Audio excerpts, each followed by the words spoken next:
Naimbitahan nga tayong dumalo dito sa World Bazaar Festival dito sa World Trade Pasay City para tikman ang mga nagsasarapang pagkain dito at matikman din natin yung mga bagong product na ilalabas sa market. Paskong Pasko na nga ang ambience dito dahil dito sa naglalaki ang Christmas tree at mga decoration nila dito. At syempre may palute bag pa sila. At syempre, dahil nga maraming pre-taste dito, kung saan nga may pre, nandoon tayo. At ito nga ang pumukaw ng aking pansin, ang Conitos, na kung saan ice cream cone, yung favorite mong chocolate sa dulo ng ice cream, ay mabibili mo dito. Kakain na naman?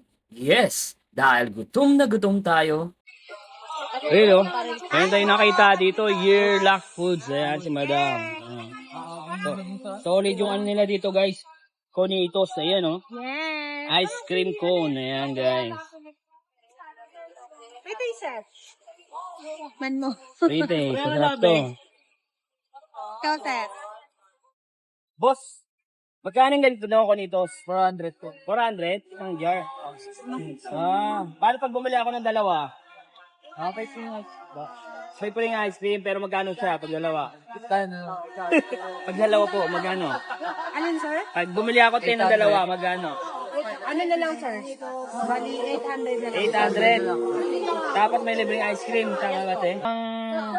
Ano si Kunito te? Sino gumawa?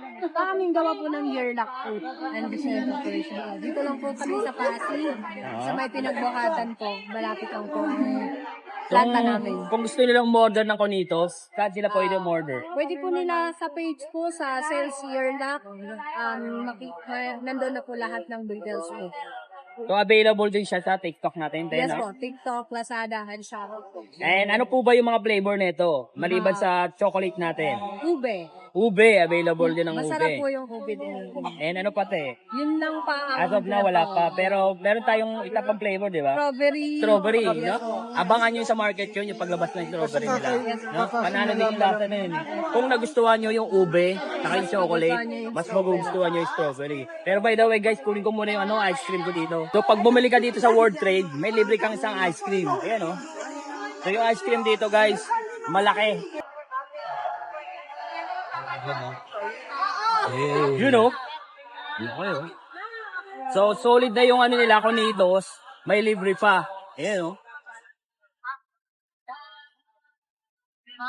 Pero pa? Panalo, pre-taste, panalo. Meron tayong physical store. Saan yung physical store natin, kuya? Sa ano sa Pasig. Oh, so sa mga taga-Pasig, guys, kung gusto nyo bumili ng Conitos, ayan, pwede pang regalo, lalo-lalo na ngayong darating na Pasko. Sa mga bulilit, favorite nila to eh. Ano ba hinihintay nyo, guys? Hinihintay na dito. Hi, ako po si Joanne Tan. Nandito po kami sa World Trade Center. Invite po namin kayo na pumunta sa World Trade Centers. Open to simula December 13 hanggang December 22. World Bazaar. So, nandito po tayo. Meron po tayong Conitos na ino-offer. So, ito po yung best part ng ice cream. So, hopefully, sana mag-enjoy po yung mga bata, isip bata, and yung young at hearts na dun sa product. And there's so much pa na mga other vendors na pwedeng bisitahin dito.